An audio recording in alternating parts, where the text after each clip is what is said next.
Edition. Today we are continuing on with our part 2 of this series talking about Corazon Aquino, who is the first female president of the Philippines. Corazon Aquino was born with the first name Maria on January 25th, 1933. She grew up in a wealthy family that owned a sugar plantation. She had Catholic beliefs and got schooling at a private school before going to high school.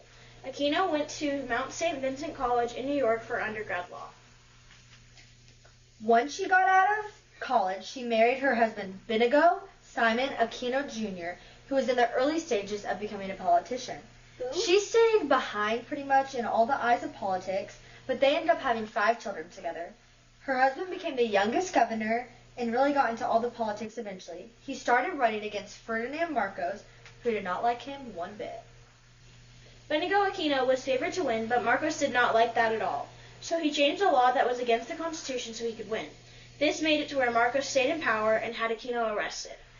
While he was in prison, his wife, Corazon Aquino, continued his political ways. Even though she didn't want to, she battled against Marcos for her husband. Aquino's husband actually won, but Ferdinand Marcos messed with the election so that he could win, because he wanted to stay in power. After being in prison for a while, Jimmy Carter came into office and let him go. Their family got medically exiled into the United States and lived there for several years.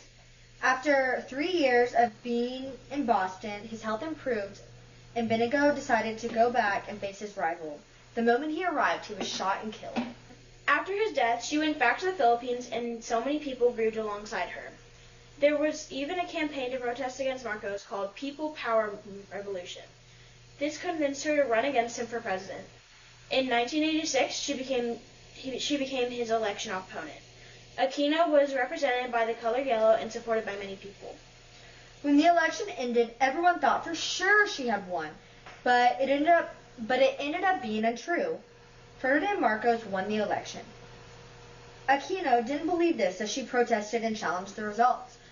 Marcos was friends at the time with the current president of the U.S., who was supporting him all the way, Ronald Reagan. Ronald Reagan convinced Marcos to eventually flee and leave the country. On February 25th, 1986, Aquino became the first ever woman to be president of the Philippines. While she was in office, she restored the Constitution and faced many challenges with people. Some people tried to take her out of the office, but she stayed until 1992 when her term was up. She passed away on August 1st, 2009 from cancer, shortly before her son was elected as president. A famous quote of hers is, "I would rather die a meaningful death than to live a meaningless life." Well, that's it for this episode. See you next time on The Catch Up, Women World Leaders Edition.